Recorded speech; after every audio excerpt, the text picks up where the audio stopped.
welcome to today's episode of Ice Bath Diaries. And today we have Mr. Kevin Feely. Come on in, sir. Sure, Steve.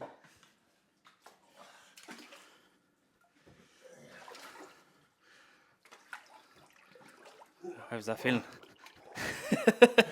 It hits, doesn't it? It does, yeah. I don't normally go all the way up to the chest. Kev, I suppose I want to start with a congratulations from last night. Must be good to get back to win ways. You had a good win over Laois last night. Yeah, very good win.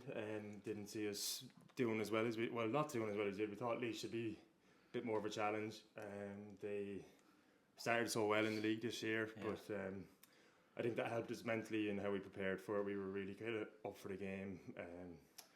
Didn't come in with any complacency or anything like that. And then our backs in particular were absolutely excellent last night. And I think off the back of that, Laois lost a bit of confidence. And then us playing in our home venue and stuff like that, we kind of built up a head of steam. And then, coming second half, result didn't really seem in doubt after a while. So great win. Brilliant. And I have to say, the new Connacht has been astounding, hasn't it? There seems to be a shift in atmosphere nearly in the way it is. It's brilliant at the minute. It's so good. I don't know, does the playing under lights thing as well seems to make a big difference. 100%. There's just something about the atmosphere and in a good stadium under lights that makes it a little bit different. But there's a real sense of kind of pride when we go there now. The dressing rooms are absolutely class, and the setup we have in terms of meeting rooms and what's upstairs and all that kind of stuff. The pitch surface, in fairness, in Connacht has always been top class. And now it's not the smallest pitch in the country either, which I think is suiting us a little bit this year, particularly with the new rules and stuff like that. So the home games just seem that little bit more special, and we're really looking forward. Pretty much every time we have a home game, we're excited about it. So it's been absolutely brilliant. And I suppose this year as well, you had the honour of being made captain for the team. Talk to me about that. It must be a massive privilege to be a captain of your county. Yeah, it's an absolutely huge honour, and for me, the club, family, friends, everyone that's involved in all that, it's massive. It's something that I've kind of always strived towards, and the fact that Flano put his trust in me and the squad have put their trust in me is an absolutely massive honour. I've been really lucky that who have gone before me are just unbelievable leaders in themselves. Owen Doyle, David Hyland, Nick O'Grady, just absolute stalwarts of the Kildare setup, natural leaders, and kind of off the back of watching them work, I've learned so much from them, and just hoping to kind of be able to bring what they've taught me and kind of then my own spin on it as well over the next few years. So huge honour with it, and hopefully it continues going like it is at the moment anyway. 100%. What would you say is the best piece of leadership advice that you've received then? It sounds so stupid, but leading by example, in whatever, not that it sounds stupid, but it's simple. It really is that. It's in every aspect that's involved with being an inter-county footballer. If you can set the standard and without even having to speak that much, let people see that you're setting the highest standards possible. That's probably the best way you can go about it. It was certainly the way Owen Doyle kind of carried himself in terms of how he lived his life off the pitch. How he trained every day, the fact that he would never let people get away with poor standards. He was a hard taskmaster, but always you knew it was coming from a brilliant place kind of thing. So I'm trying to emulate that as much as I can, and then tie that in with on pitch, trying to kind of stand up when you're needed and make sure that your baseline performance is always consistent, that it never drops too low kind of a thing. So if my baseline is better than average, hopefully that kind of sets a high standard for the rest of the team to kind of hopefully match then, Yeah, and it does, and you said it does make a massive difference. I remember even Owen Doyle and Nace training, and coming off a training pitch, he'd be giving out to lads that their head is down, their chest isn't up. It's like, put your chest out, be proud of what you've done, and it does make a difference. And I suppose you've kind of gone into how, the next question I had was about how do you motivate a team, but you've kind of said there about, I suppose, leading by example and putting your best foot forward and just showing people this is the standard that's expected. Yeah, I think so. Yeah, I think you get to a point where kind of big speeches and trying to motivate a team with words all the time kind of starts to lose its effect and loses this novelty factor. There's a time and a place for that every now and again, or if you feel like standards are dropping and something needs to be said about it, that's probably the time for that stuff. But it's much more about doing the small things well, and for people to see that you're always trying to set the highest possible standard rather than any kind of big motivational speeches. But and people seeing that your body language is good all the time as well. If they see you slumping or see you kind of not focused, it's an easy excuse for them to say, right, I'll switch off here as well. Exactly. So yeah, those kind of things I think are probably more important than the big kind of razz up speeches, you know. Yeah, absolutely. Toughest moment on the pitch, Kev? There's been a few as a Kildare player, no doubt about that. And it's mad actually the way you'd more easily remember all the tough moments than than the good moments. But I'd say 2018 we lost to Carlow in the first round of championship in Tullamore, off the back of being in Division 1 of the league, and a really good year the year before. So that was probably the worst I've ever felt, kind of coming off a pitch. Until last year. Last year, then that seemed every week it seemed to get worse than the week before and stuff like that. But yeah, that was probably the toughest one to take mentally, I'd say. Yeah, that's probably up there anyway. And because I wanted to touch on last year, because it's not a secret, last year didn't go to plan. It was a very difficult year.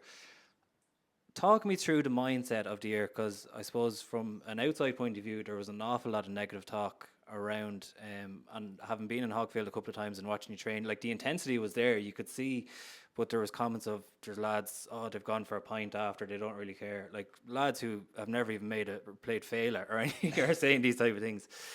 Talk me about the mindset at that time and that negative talk. Did that affect you as a group of players? It certainly did. I'd say particularly in year 2 and at the start of the third year last year, when things were going badly, it did definitely get in on a few lads, and I know it got in on the management team as well, where it just felt like there was no one really behind us anymore. But the kind of horrible thing with that is you feel like you don't deserve it either, so you kind of, it's like a double whammy of you hate yourself and everyone else hates you as well, and then it can get really hard for things, or really easy for things to start to spiral in that situation. Things went so badly that it nearly became a bit of a joke then, and I suppose that's just a way that groups of lads find to get through tough times. Is listen, things are going that badly now, we might as well just make a joke about how bad it is, like, and that was probably how bad it got, that things were kind of going like that.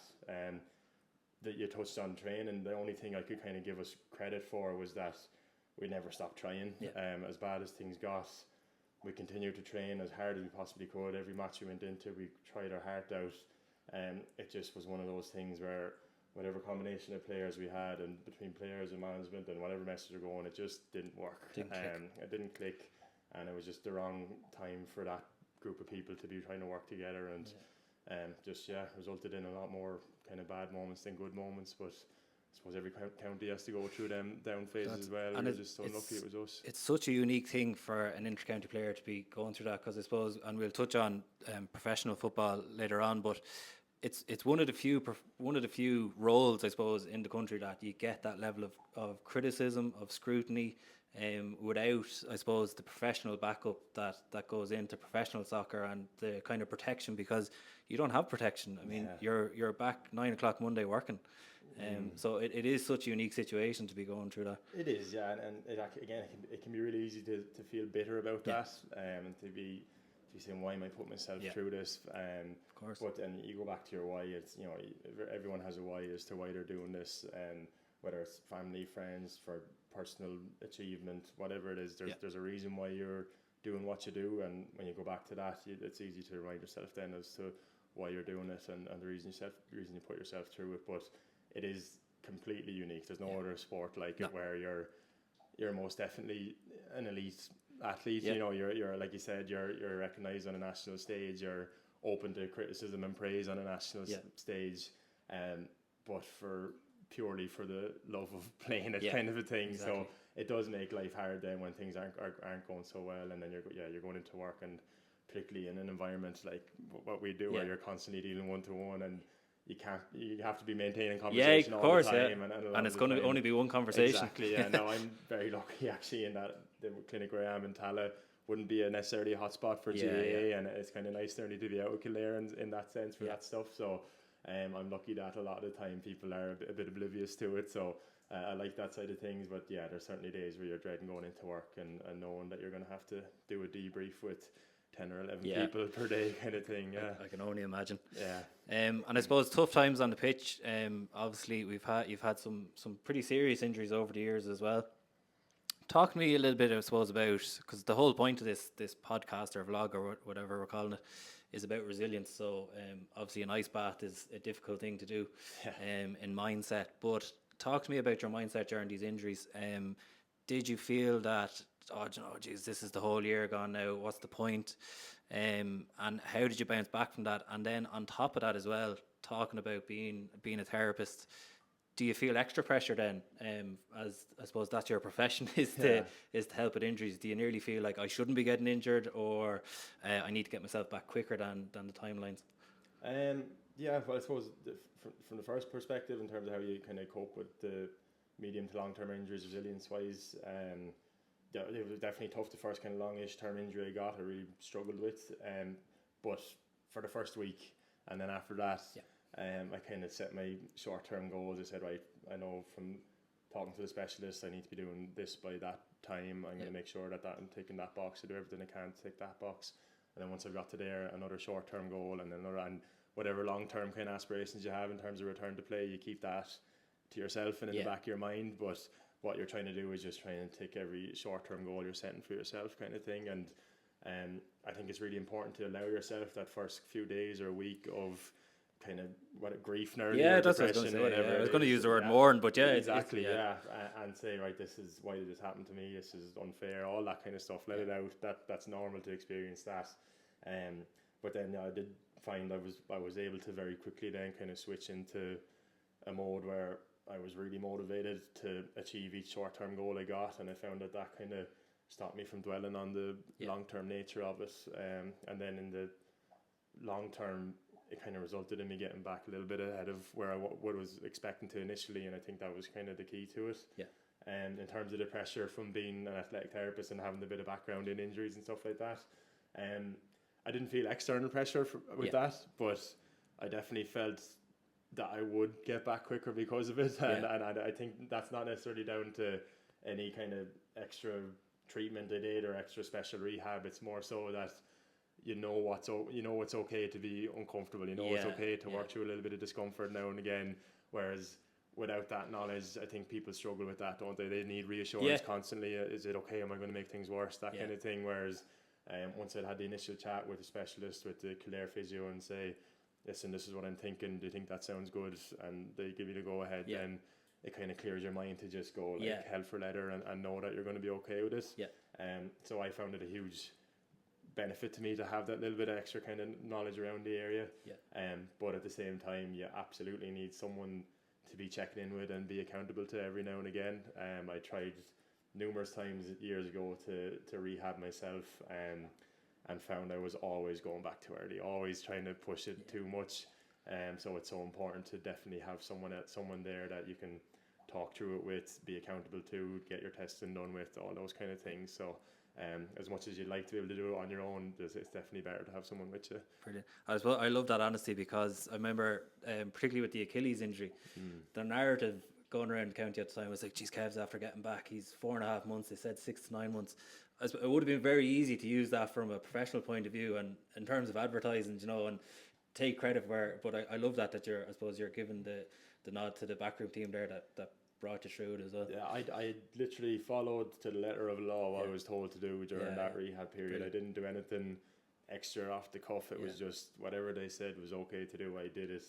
And I was one of the really lucky ones that didn't experience any setback during a medium to long term injury. More often than not, someone does have a setback there. Of course. Something that knocks them back a couple of weeks, a bit of inflammation, just a little flare up. I don't know. I think that was luck more than else. I just didn't have any setbacks, and things went really, really smoothly for me. Brilliant. Last question in the ice, Kev. So if you were to go back and talk to a younger Kevin Feely, what advice would you give him now on looking after his body? I suppose because working a lot with kind of minor football teams and stuff, there's definitely that piece where they feel like they're invincible. Absolutely. What advice would you go back and give yourself now? It's an interesting question. Things have come on so much from an S&C and sports science perspective from when I was 16, 17, 18, so there's way more knowledge around that. I'd certainly be telling myself to put a lot more focus on speed and power development than what I did, but again, that's more to do than what was available to me back then. I think mentally there's the mental game would be the big area that I'd try and put more effort into. It's only really in the last 2 or 3 years that I've started treating mental training with as much respect as physical training gets. And I found that to be hugely beneficial from a resilience point of view, from a preparation for match, dealing with performance anxiety, that kind of thing, which is really natural. Again, something that most people have experienced throughout their whole careers. So, I'd be encouraging myself to talk to performance psychologists, sports performance people, that kind of thing, and to put plenty of effort into the speed and power side of things, because you'd be surprised how quickly the speed goes as the years are going by. So that's probably the main bit of advice. I lost that at about 16 kids. I was the same as you, I think. Perfect. Will we get into the hot tub? Yeah, get a little bit of bit of heat in. I can't feel my fingers. Oh, that's much nicer. That is much nicer. We can take our time in this one now. Absolutely. I can feel my toes again. That's the job. Cool. So I wanted to touch a little bit about, I suppose, growing up. You were actually born in Brussels, which I didn't realise. So talk to me, I suppose, a little bit about the journey from Brussels to other Gaelic games and basketball and things like that. I lived in Belgium till I was 7 or 8. But both my parents are Irish, but my dad was just working for Kerrygold in their factory in Brussels. So that's why we were born there. He got a job then in Waterford Crystal. When we were 7 or 8, we moved over to Tramore in Waterford, where Gaelic football was very much not a priority for a long time. So, Waterford is a real soccer and hurling town, and they were the things I kind of put most of my focus on. And then kind of coming into secondary school, things spread out a bit. Got a lot more involved in basketball, and Gaelic football then. So between those kind of 4 sports, bit of tennis, bit of athletics, kind of I was putting my hand at everything more or less. But the 2 GAA sports, soccer and basketball, were the main ones that I was kind of focusing on, and would definitely have thought I benefited hugely in every sport from playing the other sport. Makes sense. So there was just so many things that you were able to bring from one sport to the other that kind of, I think, gave you a little bit more of an advantage kind of thing. Soccer had its kind of tactical awareness, communication, organisation side of things that maybe the GAA was behind a little bit on.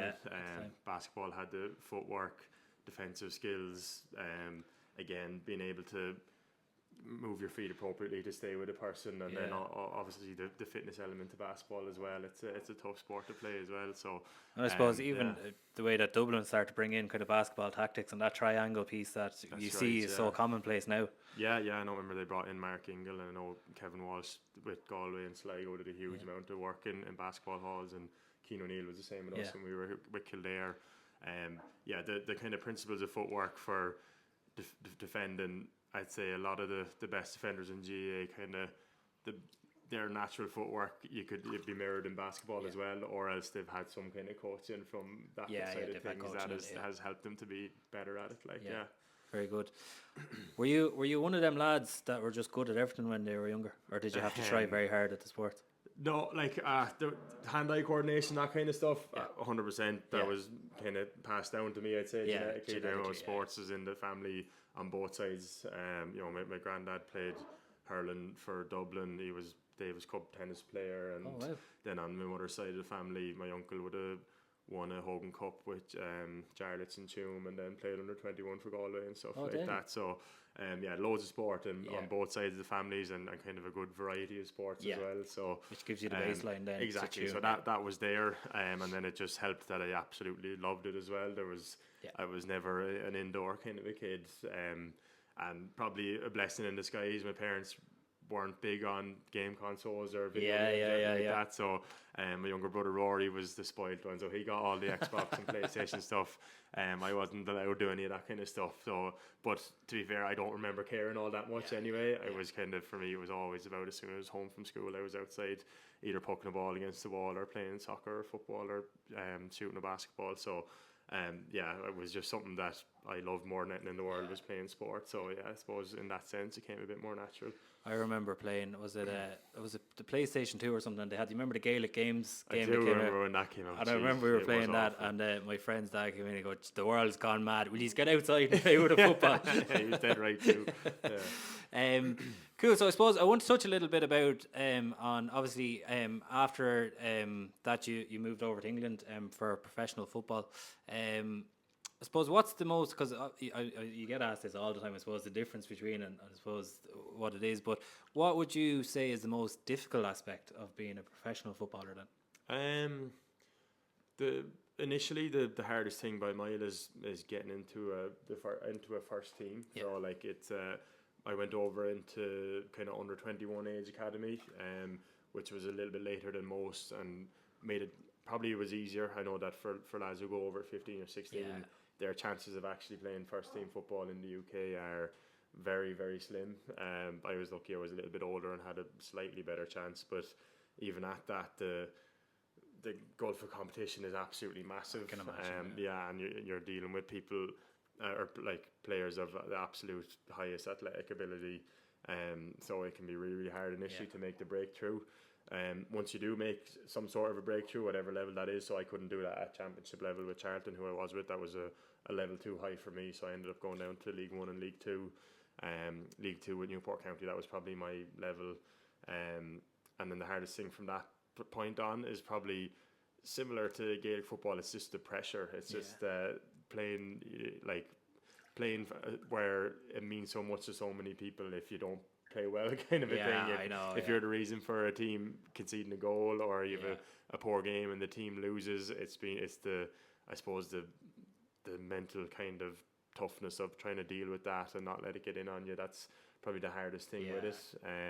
Particularly if you're going through a bad kind of patch of form and struggling to get out of it, and then the team mightn't be doing too well as well. So there's crossover between that in intercounty football and kind of professional soccer. And I suppose from particularly being at a younger age as well, I suppose you don't have the life experience to realise that there's much worse things out there than losing a game of football. 100%. Yeah. So again, like you said, I was. You think you're mature at that age, but you're definitely not, kind of thing. So 20, 21, 22 when I was playing, I thought I was mature, and then probably came to a bit too early of a conclusion. Went through a bad spell of form, and I was thought, maybe I'm not good enough to do this. And I'm sure that influenced my decision to come home in some ways. I of course. Kind of came through it a little bit, and obviously the pull of GAA was massive. But at the same time, I probably lost a bit of belief and confidence in myself that I could get to a higher level than League 2. And I remember telling myself, I don't know if I'd be comfortable at League 2 level for 10, 12 years. Like I'd rather go home and try and play with Kildare or whatever. Whereas, in hindsight, if I'd, spoken to the right people, had a little bit more kind of emotional intelligence, I would have realised this is just a kind of a shock reaction to a bad spell of form in that kind of way. But I still don't regret coming home. But I just know that things could have gone differently. Because I was going to say, it's like the Vardy effect, isn't it? Like people down and then you can see where it goes. I suppose that it's funny. You trained under Nathan Jones. Because I'm actually a Luton Town fan. Go ahead, so I have a lot of respect and then a lot of disrespect at times for Nathan Jones. Okay. But I was just laughing when I was kind of looking at your background and stuff. And you mentioned Nathan Jones. He was the best coach I ever worked with. He was unbelievable. We've seen him work. I got a letter from him for my wedding, wishing me well. And it was cool. That's class. No, I do. He was fantastic for us at Luton, but it didn't work out. And he left us. But I think we could nearly do them back at this stage. We're struggling. I don't know where he is now, actually, or who he's working with. I think he was somewhere in Wales again, I think. Was he? But he went. Town, isn't it? Cool. I suppose just to touch on it, because I suppose obviously your brother is a professional footballer as well. Yes. Was there much rivalry growing up between the two of you? His gap was probably a bit too big, I'd say. You were much better at that stage. Well, it didn't take long for him to pass me out, but so he's 4.5 years younger. We played together all the time, but I'd say it got pretty frustrating for him after a while, because I was just looking for someone to get the ball for me, or someone who I could practice things on, knowing that I'm going to be able to absolutely destroy him because he's 8 and I'm 12. There wasn't a huge amount of competition, I'd say. We played together all the time. But in terms of like a rivalry, that only started probably coming in when we were kind of getting closer to late teens, 20s, and we were playing table tennis or whatever. That's where that started kicking in a little bit more. But Yeah, no, the age gap was probably a little bit too big on that one. Yeah. I suppose so. Talk to me about recovery. So you played a game yesterday. What does recovery look like today for you now? So after playing a big game yesterday. So again, we talk about kind of a recovery pyramid, where the base of the pyramid is the main thing, nutrition and sleep. Yeah. They're the big ones. So number one priority, which can be very difficult actually after a game, is getting, especially a late game last night, is trying to get as close as you can to 8 hours of good quality sleep. But even before that, again, it's... A puppy doesn't help out. No, it doesn't. So the new pup this week made that a little bit more difficult, but sure, you don't mind that either. Yeah. Straight after the game, it's a recovery shake, a carton of milk or chocolate milk or something like that. Then it's straight into kind of high carb, high protein meal straight afterwards. So that's all happening usually within an hour of the match. Yeah. And then if possible again, so that would have been 9 o'clock that we've been having that, and then the kind of our nutritionist would be encouraging us again to have another kind of high-ish carb meal before bed again if possible. Yeah. 8 hours sleep, big breakfast again the following morning, and then back to kind of 5 meals again today, along with kind of whatever's further up the pyramid then is what you're trying to do then on the Sunday, which is things like your ice baths, your jacuzzis, saunas for some people. And then what I like doing started this year is kind of recovery yoga session that one of our Emer Fogarty, one of our coaches, brought to the table this year, and I found that really helpful.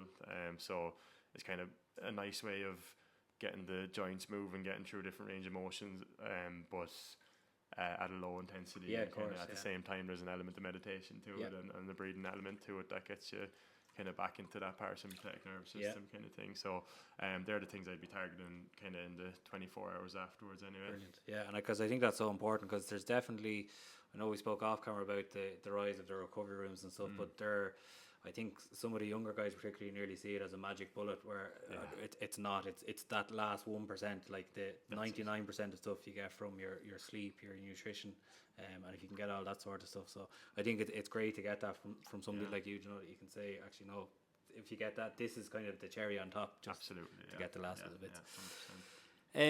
Cool. So I suppose I want to talk a little bit about. So obviously you're a therapist and a business owner as well. How difficult do you find that, I suppose, juggling the commitments of being an inter-county player, captain, because obviously that brings its own responsibilities of kind of media stuff that you need to do, and the extra stuff of lads ringing you and this isn't right, or can we change this? I know there's a lot of that as well involved in being captain. How do you juggle that with running a successful clinic as well then? It's definitely difficult. You think you get to a point where it becomes a little bit less stressful, but not that it's not stressful, but like it demands all your time all the time. Really. Of course. There's no real kind of switch off days or anything like that. You're always either thinking about work, thinking about family, or thinking about football, that kind of thing. They're just constantly on the go. So it's difficult in that way, but it's great for teaching you how to be organised and use your work calendar, use your diary appropriately. Stick to your whatever schedule you set, you kind of stick to it and be strict with it and stuff like that. So it's definitely difficult, but once you kind of learn to compartmentalize a little bit, you can certainly manage it quite well. And I'm kind of 7 or 8 years into it now, and fairly on top of it. But then most years there's some kind of spanner comes into the works that you have to deal with. But sure, that's just the nature of it as well. It's the trickiest thing with kind of, I suppose, our line of work is that for us, evening times are busy slots. People want evening appointments, they want weekend appointments kind of outside of normal working hours. I don't have those to give, unfortunately. So early on that was definitely tricky, trying to build a business where you don't have the hours that you'd like to kind of put into it, and having the difficulty of trying to turn away somebody. Exactly, when you don't really have the financially, you can't afford to turn people away, but this is the life you've chosen kind of a thing. So I'm doing one evening a week in Tala, and then trying to kind of do an extra hour or two where I can in a tie as well, and then usually a half day at the weekend to make up for what I'm missing out on there. So it's busy, all right, no doubt about that. I remember starting off and saying I'm not going to work Saturdays, so I'm going to do it from the very start, and about 3 weeks I think, and then that was gone then. So, but I suppose you have to go with what's there, don't you? Make hay while the sun shines. I suppose I want to talk about your TV career. So we've started to see it pop up on television a little bit more. It has, yeah. I suppose because obviously a different challenge. Talk to me about that. I suppose I can imagine. Were you nervous before doing something like that, or was there? I can imagine an awful lot of preparation goes into. Yeah, it's way outside your comfort zone, no doubt about that. You know, when you're watching telly, you don't realise the amount of work, or even like you said, how nervous someone might be in that situation. But there was certainly nerves there. Yeah, you hit the nail on the head there. Preparation was the big thing. You don't want to make a show of yourself on national television. So, the big thing that I tried to do was make sure that I had plenty to say, that if anything I had too much to say, so that I wouldn't be kind of stuck for something. So yeah, in the lead up to the couple of Talton Cup games I did last year, and I would have watched an awful lot of tape of the teams that were involved, and then same for the Leinster club and stuff like that, and a couple of commentary things I did. It's just the more prepared you are coming into it, the less likely you are to have any hiccups. But it's nice to have had a new challenge, and it's something different, like you said. And it's probably we talked about how intercounty football can be difficult at times, and there's you're doing it for the love of it, but sometimes you get an extra benefit of a bit of work coming your way out off the back of it. So lucky enough to have had that as well. And I suppose, how do you deal with that as well? Because I can imagine for somebody like you're still playing at a top level, and then to go commentating and analyse a game and see the mistakes there. I suppose so you have both sides of that then, of being on the receiving end of, geez, he didn't make the right decision there, and then yours, well, actually, if I was him, I would have done that. Yeah, no, that's a good point, actually, because certainly for the people who are long retired, there probably less talk goes into what they're saying. They're just kind of reacting more from a kind of fans pundit perspective, whereas I'm certainly looking at it still from a player's perspective. I'm probably less likely to be overly harsh or anything like that, because you kind of know what they're going through in that regard. But at the same time, someone who's still playing can bring a much kind of more incisive analysis maybe than someone who's been out of the game for a while, and that they're much more likely to know what a team is trying to do or an individual is trying to do, because they're kind of up to date with what's happening in the game at the moment. So maybe I can understand why for some people it mightn't be as interesting to listen to as Joe Brawley or O'Rourke actually going to town on someone. I get you. But I think there's different things that you'd bring to it as well that are beneficial too. Yeah.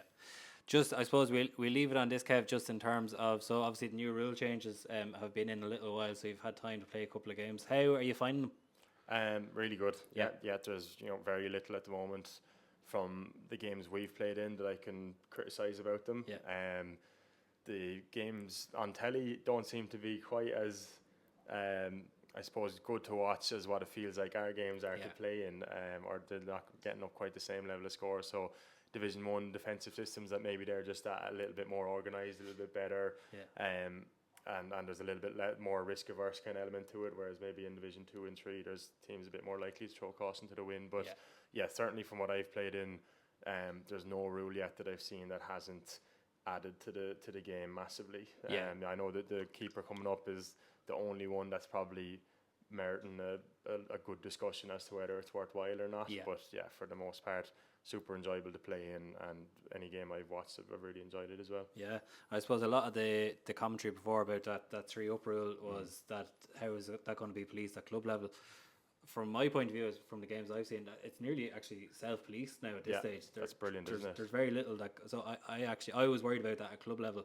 So it's very hard to get a linesman at a club game. Never mind. 100%. Yeah, I think that was the big. I definitely didn't think it was going to be doable. I thought maybe it was the kind of cynic in all of us. We thought that every team would try and take advantage of it, or that there'd be uproar at every game. But exact same as you, anyone I've spoken to from the early Aldridge Cup games in Kildare has said there was kind of little to no problems. Maybe the odd kind of argument here and there, but for the most part, teams want to keep their 3 up. So why are they? They're not going to bother making the offence. So it's brilliant that that's the case, and hopefully it continues anyway. Brilliant. I suppose so. What's the goal for this year? Goal for this year personally is try and stay fit. Where I know a lot of the time it's out of your hands, but where possible, try and be available for selection to every game and maintain a level of performance that means they can't be dropped. That'd be definitely a huge goal. At this point with Kildare, 4 wins out of 4, promotion definitely has to be kind of part of what we're thinking about. Now again, probably our 2 hardest games are coming up that'll kind of decide our whole season, with Clare and Offaly coming up. So a big push for that as well, and then hopefully to go that little bit further in Leinster than we have in the last couple of years, and kind of do give a much better account of ourselves than probably what we have done in the last 2 or 3 years. I think that's the main goal. And I suppose from a club point of view as well, there'll be eyes on the championship. I suppose is it 5 or Naas are going for now. Have they done the 5? I don't even know. No, I think it is a 4. Okay, maybe 4. They're going now, for 5, but it's getting harder and harder every year. I think so. Yeah, it's been an interesting time in football. Absolutely. So Naas are the standard bearers by a mile. They're an unbelievable team. It's been unfortunate they haven't been able to do as well. Well, they are doing well in Leinster. They're just getting unlucky and meeting the top teams when they're meeting them, and could have beaten them a couple of times. But the challenge for every senior team that's been kind of sniffing in and around now is to see, can we match Naas and get up somewhere close to their standards. So no different to the Selbers, Sarsfields kind of the world. It's an exciting couple of years in club football. I think the hurling has probably got a little bit far gone, that there's teams are a little bit out of touch nearly at this stage. But I think the football is so exciting at the minute at club level. Fairness, the last 2 championships have been more competitive than the ones before that. Definitely teams putting up more of a fight to Naas in previous years. So hopefully it makes for an open championship again this year. Absolutely. Kev, we leave it there. Thank you so much, buddy. No worries. Thanks, Stephen.